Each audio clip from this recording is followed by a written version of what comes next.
ഓം ശാന്തി 16/7/2024.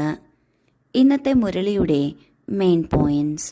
മധുരമായ കുട്ടികളെ, ഡ്രാമയുടെ യഥാർത്ഥ ജ്ഞാനത്തിലൂടെയാണ് നിങ്ങൾ അചലരും ഇളകാത്തവരും ഏകരസവുമായിരിക്കാൻ സാധിക്കുന്നത്. മായയുടെ കൊടുങ്കാറ്റിന് നിങ്ങളെ ഇളക്കാൻ സാധിക്കില്ല.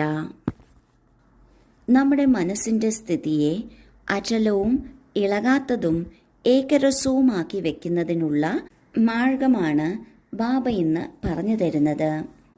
ഡ്രാമയുടെ യഥാർത്ഥ ജ്ഞാനത്തിലൂടെ നമ്മുടെ മനസ്സ് സ്ഥിരമാകുന്നു, അചഞ്ചലമാകുന്നു, ഇളകാത്തത് ആകുന്നു, ഏകരസവുമാകുന്നു. ഡ്രാമ എന്നാൽ കൃത്യമാണ്, മംഗളകാരിയാണ്, ആവർത്തിക്കുന്നതാണ്. ഈ 3 കാര്യങ്ങളും എല്ലായ്പ്പോഴും നാം ഓർമ്മിക്കണം.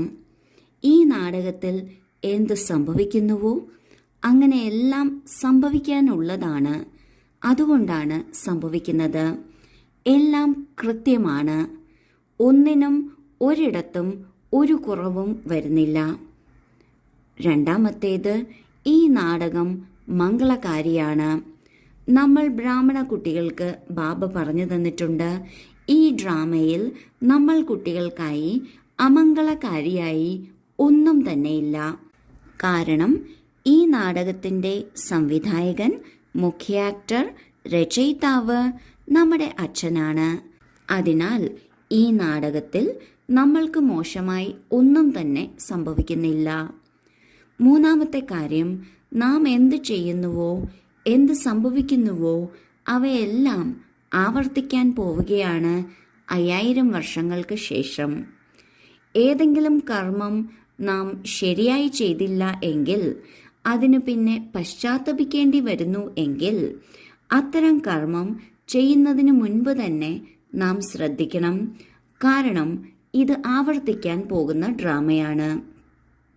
ഈ 3 കാര്യങ്ങളും ഓർമ്മിച്ചു വെക്കുന്നതിലൂടെ നമ്മുടെ മനസ്സ് അചഞ്ചലമാകുന്നു, ഇളകാത്തതാകുന്നു, ഏകരസമാകുന്നു. മായയുടെ ഒരു കൊടുങ്കാറ്റിനും ഇളക്കാൻ സാധിക്കാത്തത് ആകുന്നു. ചോദ്യം: ദേവതകളുടെ മുഖ്യ ഗുണം ഏതാണ്? അത് നിങ്ങൾ കുട്ടികളിൽ സദാ കാണപ്പെടണം. ഉത്തരം: ഹർഷിതരായിരിക്കുക. ദേവതകൾ സദാ പുഞ്ചിരിച്ചുകൊണ്ടും ഹർഷിതമായും കാണപ്പെടുന്നു. ഇതുപോലെ നിങ്ങൾ കുട്ടികളും സദാ ഹർഷിതരായിരിക്കണം. എന്ത് കാര്യമായാലും പുഞ്ചിരിച്ചുകൊണ്ടിരിക്കൂ. ഒരിക്കലും ഉദാസീനതയോ ദേഷ്യമോ വരാൻ പാടില്ല. ഏതുപോലെ ബാബ നിങ്ങൾക്ക് ശരിയും തെറ്റും മനസ്സിലാക്കി തന്നിട്ടുണ്ട്. ഒരിക്കലും ദേഷ്യപ്പെടുന്നില്ല, ഉദാസീനവുമാകുന്നില്ല. ഇതുപോലെ നിങ്ങൾ കുട്ടികളും ഉദാസീനരാകരുത്. ദേവീ ദേവതകളെ എല്ലായ്പ്പോഴും ഹർഷിതമുഖരായാണ് കാണിക്കുന്നത്. ബാബ പറയുന്നു, നമ്മളുടെ ലക്ഷ്യവും ദേവീ ദേവതകളാകുക എന്നതാണ്. ഈ ലക്ഷ്യത്തെ മുൻനിർത്തിക്കൊണ്ടും നമ്മൾ കുട്ടികൾ ഇപ്പോഴേ തന്നെ ഹർഷിതമുഖരാകണം. എന്തു തന്നെ കാര്യമുണ്ടെങ്കിലും പുഞ്ചിരിക്കണം. കാരണം എല്ലാ കാര്യത്തിലും നന്മ മാത്രമേ അടങ്ങിയിട്ടുള്ളൂ. ഒരിക്കലും ദേഷ്യപ്പെടുന്നതിൻ്റെയോ വിഷമിക്കേണ്ടതിൻ്റെയോ ആവശ്യമില്ല. കാരണം എല്ലാം തന്നെ ഡ്രാമയിൽ ഫിക്സാണ്. നാം ദേഷ്യപ്പെട്ടെന്ന് വെച്ച് അല്ലെങ്കിൽ വിഷമിച്ചെന്ന് വെച്ച് കാര്യങ്ങൾ മാറില്ല.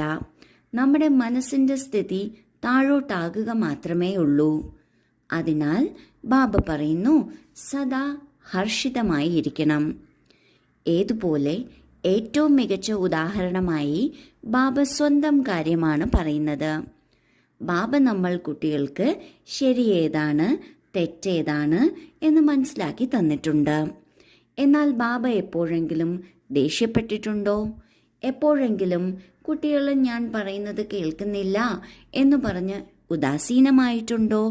ഒരിക്കലുമില്ല. കാരണം ബാബയ്ക്ക് ഡ്രാമയെക്കുറിച്ച് നന്നായി അറിയാം. അതുപോലെ ബാബ പറയുന്നു, ബാബയെ കണ്ടു പഠിക്കുക. ഒരിക്കലും ദേഷ്യപ്പെടരുത്, ഉദാസീനവുമാകരുത്. ധാരണയ്ക്കുള്ള മുഖ്യസാരം: 1. ഈ പുരുഷോത്തമ സംഗമയുഗത്തിൽ പവിത്രമായി സ്വയം തന്നെ അലങ്കരിക്കണം. ഒരിക്കലും മായയുടെ പൊടിയിൽപ്പെട്ട് അലങ്കാരം മോശമാക്കരുത്. 2.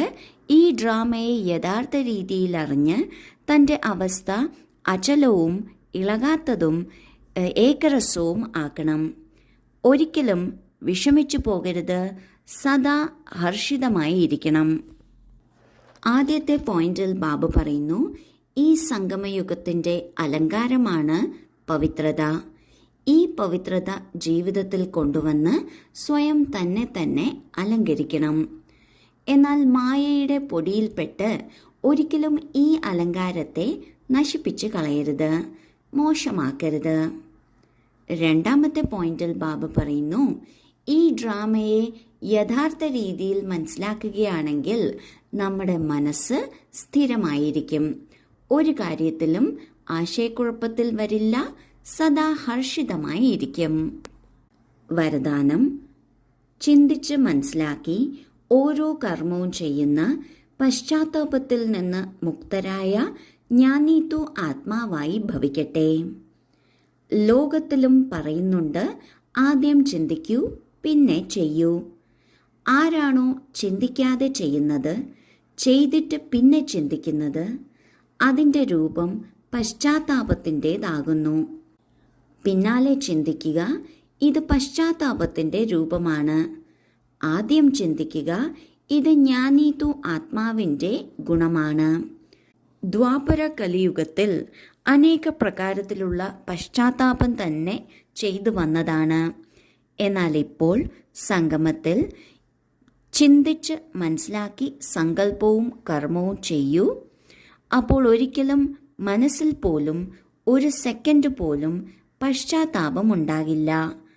അപ്പോൾ പറയും, ജ്ഞാനീതു ആത്മാവ് എന്ന്.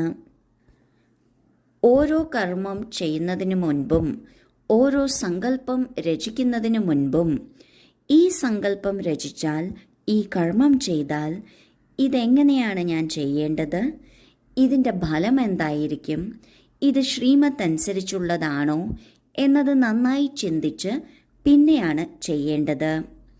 എന്നാൽ ചെയ്തതിന് ശേഷമാണ് ചിന്തിക്കുന്നത് എങ്കിൽ ആ ചിന്ത പയ്യെ പശ്ചാത്താപമായി തീരുന്നു. കർമ്മം ചെയ്ത ശേഷം പശ്ചാത്താപിക്കുക എന്നത് ജ്ഞാനീതു ആത്മാവിൻ്റെ ഗുണമല്ല. ആദ്യം ചിന്തിക്കുക, പിന്നെ ചെയ്യുക എന്നതാണ് ജ്ഞാനീതു ആത്മാവിൻ്റെ ഗുണം. ഇങ്ങനെ ഓരോ കർമ്മവും ഓരോ സങ്കല്പവും ചിന്തിച്ച് മനസ്സിലാക്കി ചെയ്യുന്നതിലൂടെ ഒരു സെക്കൻഡ് പോലും ഒരിക്കലും പശ്ചാത്തപിക്കേണ്ടി വരില്ല. ഇങ്ങനെയുള്ളവരെ ജ്ഞാനീതു ആത്മാവെന്ന് പറയുന്നു. സ്ലോഗൻ: ദയാഹൃദയരായി സർവഗുണങ്ങളുടെയും ശക്തികളുടെയും ദാനം നൽകുന്നവർ തന്നെയാണ് മാസ്റ്റർ ദാതാവ്. ഓം ശാന്തി.